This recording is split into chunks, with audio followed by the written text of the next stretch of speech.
Hey everybody, it's Nick in the Queue here at Free Comic Book Day, and we're going to talk about the fact that on May 19th, Alien Covenant is coming out. So let's get up to speed on these. 1979, Alien, directed by Ridley Scott, who's directing Covenant and who directed Prometheus, which we'll come to in a minute.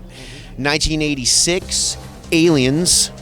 Directed by James Cameron. And that was probably, I think that was the best one.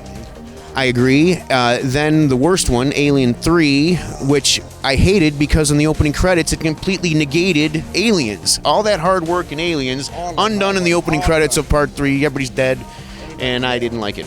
So, and then after that was Alien Resurrection. Right, that was with Ron Perlman in it, and he almost got his tongue snatched out as a souvenir. So yes, that one was okay. I like the alien swam in that one. That was pretty cool. That was cool. So, and then we had two crossover movies. Yes, Alien vs. Predator, which was good. Sanaa Lathan did an excellent job in that, and Alien vs. Predator Requiem, which you like more.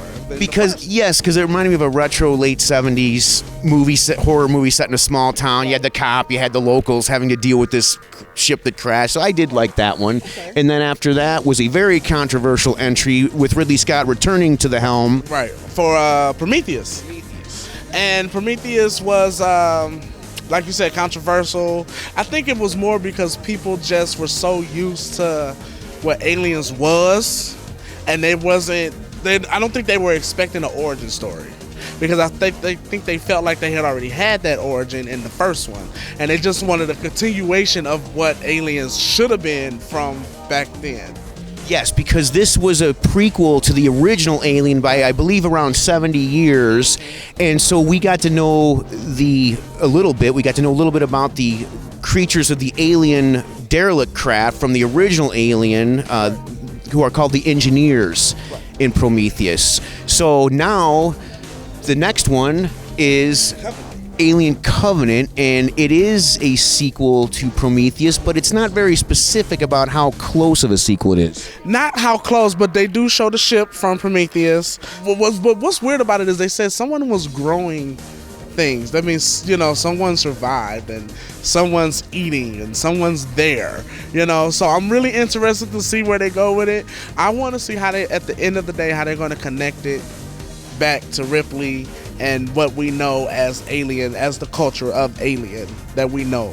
Now, after Prometheus came out, I read that there were 2 and perhaps 3, Covenant would be one of them, more movies before Prometheus would be connected to the original Alien. If it is, it would make sense to me, because I don't see how that's a gap. Yeah, that's a big gap to just Prometheus and then, okay, here's Ripley and she's kicking everybody's. I'm sorry, it's just so PG in here today. It's just so PG today. Well, I thought Prometheus was a classic. It's one of my favorite movies of recent years. I watch it all the time, and I'm looking forward to Covenant. Ridley Scott is doing a wonderful... He's, in my opinion, one of the top 3 or 4 American directors, or British. I guess he's British, but he makes his movies here. And let's give a little quick shout-out to our buddy Bill Paxton from Aliens, who was so memorable in that movie, Game Over, and why don't you put her in charge? And, we just got our asses kicked. I mean, every line he said was quotable. Bill Paxton is just an amazing actor, and it's sad that he's gone from us. But hey, with the way technology is going, we might see him anyway. We got Peter Cushing. Why not Bill Paxton? Why not Bill Paxton? I would enjoy it, and I think it'll be worth it. All right, May 19th, Alien Covenant. Check it out.